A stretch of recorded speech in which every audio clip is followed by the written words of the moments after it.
This is the Ferris ISX800, and it is an exceptional mower for homeowners and professional use. I mow about 4 to 5 acres a week with this on my property and have about 110 hours on it after about 3 seasons.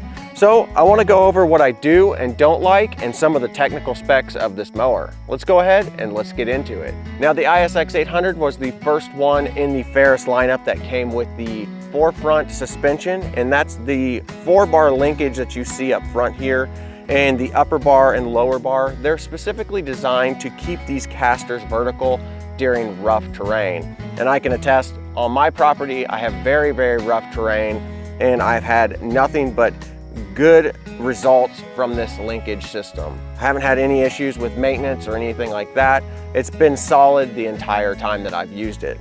Now, you will notice along with the linkage system are these gigantic coil shocks. These things can have 5 different positions. That way you can adjust them based off a rider's weight and what your preference is for comfort of ride. Looking in the back here, you'll also get a massive coil shock that you can adjust in 5 different positions, just like the front. This one can also be pivoted up here where I have this light installed. There's an extra hole right here. Depending on the terrain that you're mowing and the weight of the rider, you may want to adjust these to give you a different ride quality. I installed some lights here so I could see behind me whenever I'm mowing at night, whenever I go in reverse, but that hole where the light is mounted will give you a different shock feel depending on the type of ride that you want. Now, both the 52 and the 61-inch deck that is available on the ISX800 come with the Ferris patented ICD deck. This system is designed to help basically get the grass lifted and throw it out as fast as it possibly can. I've had pretty good luck with it. It doesn't do super good on really like stringy, weedy type grass. It does leave a little bit behind, but other than that, with typical like ryegrass or fescue grass, I've had pretty good luck with it. No real complaints, just have to keep the blades relatively sharp, and it seems to cut relatively well. Now, whenever I get up to the higher settings, it can miss some stuff, but if I mow around 3 3/4, it seems to be pretty consistent cut across the board. It does come with this gigantic rubber flap that I can attest that can hit trees left and right. I've had really good luck with this flap.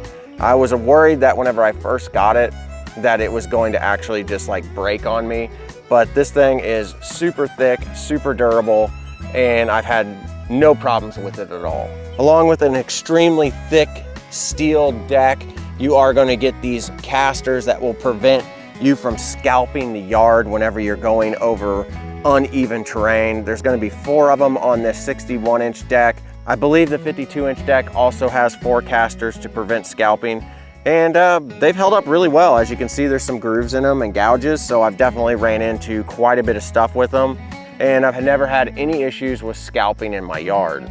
Now, one thing with this deck is you do have nice, easy access by simply just removing this little hand screw here.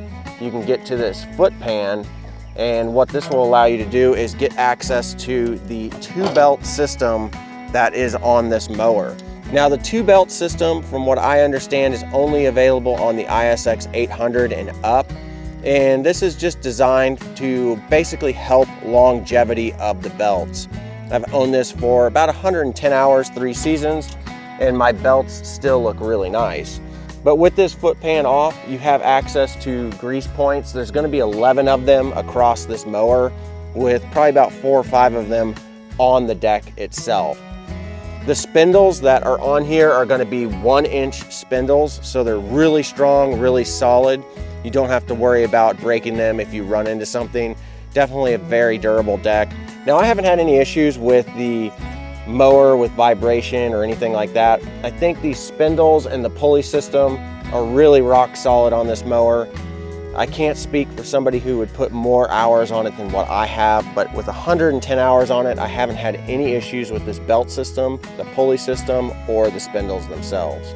Now, Ferris does put a premium seat on this. Whenever I bought this, this was the very first year that the ISX800 came out. They didn't put a suspension seat on it, so I installed my own suspension that I purchased off of Amazon onto the premium seat. Now if you buy them, they do come with the suspension seat according to what the Ferris website lists them as. So I would definitely recommend, even though we've got a lot of suspension around the mower, definitely get one that has a suspension seat or purchase a suspension add-on if possible. One thing that I looked for in this was the ROPS bar. I know that some people don't really prefer these, but I really like to have the safety there just because I do mow in a ditch area that has a pretty decent angle. And if this thing rolled over, you would be crushed. But with this ROPS bar, it'll definitely protect you from that. There's also a seat belt on this if you wanted to get locked in really well. The other safety feature, just like every mower, it does have a seat detection on it. So if you stand up and the mower is running and it's not in park, it will shut off. Or if the blades are running and you stand up or fall off the mower, it will shut off for you also. Now, checking out the tires on this mower, the front casters are 13 by 6.5, so nice and wide, help you float across the yard really well. And if we look at the back tires are going to be 23 by 10.5. These things are nice and big. Now, I will say if you live in a hilly area, you may want to upgrade these to a little bit different. These do not grip super well on wet, sloped ground. So if you are going to be mowing in a hilly yard, you may want to look at some better tires for this. But if you're in a flat area or your ground is dry, it definitely will grip really well. Now you can get several different configurations for the motors on this mower, and you can get them from 24 horsepower to 27, either a Kawasaki or a Briggs motor. I went with the EFI Briggs, that's 27 horsepower, and I've been pretty happy with it so far. What I really enjoy is that there's no choke on this since it's EFI. It just starts up just like a car, and that's kind of what I was going for, as I had some issues with past mowers and the carburetors. So the EFI motor so far has been really good for me, and I would highly recommend going with at least a 27 horsepower, whether you go with the EFI Briggs or you go with the Kawasaki. Now, lifting up the seat, you guys will see that you have access to your battery, your hydraulic fluid, and then you can also see way down in here, these are the 7-inch fans that run on top of the hydros that are in there. These run with a 3400 series hydro, and I've been pretty happy with them. I haven't had any issues. Being a homeowner, I don't put a lot of use on this. Like I said, I've only put about 110 hours on it over about 3 seasons, which is not a ton of use, but I've never had any issues with them. Being able to go up to about 10 miles an hour is pretty impressive on a mower. Now, this does come with a lot of different ways to adjust your height, all the way from 5 inches down to 1.25 inches. So any type of yard that you're going to be mowing, you definitely are going to have a wide range of heights that you can adjust this to. Whenever you go to adjust it, this nice foot paddle here is really easy and comfortable to use. And then just to adjust it, once you push on the foot paddle, you're just going to have a little pin there that will pop out, and then you'll put it in the appropriate spot depending on what height you want. As for the control arms, they are completely adjustable, which is a nice feature that you don't see on all zero-turn mowers, where with this one you can adjust up and down and in and out. So depending on how you like to ride with the mower, just to get comfortable, you can get those adjusted just right. Now, this does come with a 5-gallon tank, so you're going to get hours of mowing before you run out of gas, and you do have a gas gauge to let you know how full your tank is.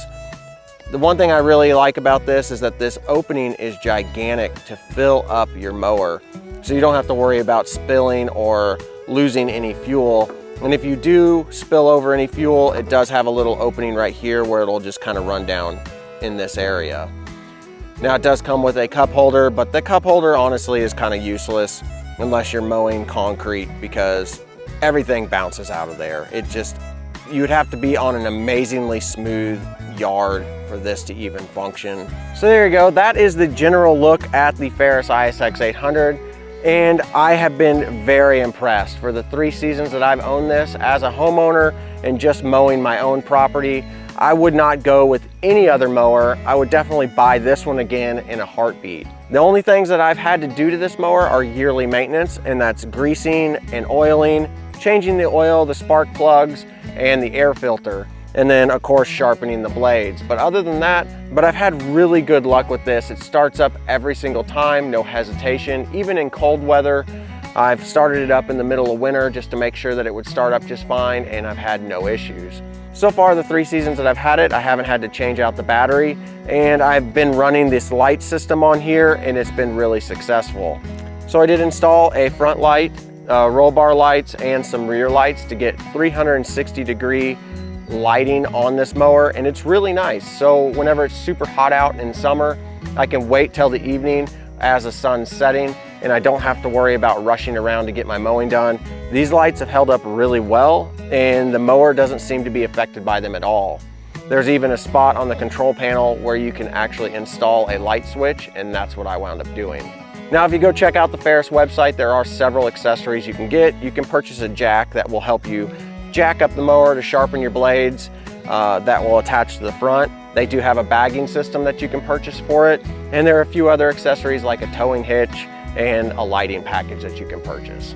So if I were to rate this mower out of 10, I would definitely give it a 9. There are a few things that I wish that I would have gotten whenever I originally purchased it that come on the new mower, like for instance the suspension seat.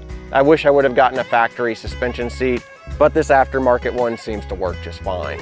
Now, the other thing that does bring this down from a 10 to a 9 would be the ICD deck. If you're mowing a weedy field and there's like stringy weeds that are in there, it can miss those sometimes, but if you just go a little bit slower, it can pick them up. And mowing at the highest height, like 5 inches, the deck doesn't seem to do as well, where whenever you get below 4 inches, about 3 1/4 to 3 1/2, this deck performs really, really well. I think what that's doing is it's allowing the vacuum to pull up the grass and shoot it out, where whenever it's up too high, it doesn't actually create that vacuum like it needs to pull that grass up into the blades. Other than those few things, I would highly recommend this mower. If you're like me and you have 4 or 5 acres or even 2 or 3 acres and you want to get the job done quickly and you don't want to get off your mower in back pain, the Ferris with the full suspension is an amazing mower. I hope you guys found this review helpful. If you guys have any questions, leave them in the comments below. Don't forget to subscribe and click that like button, and we'll see you in the next one.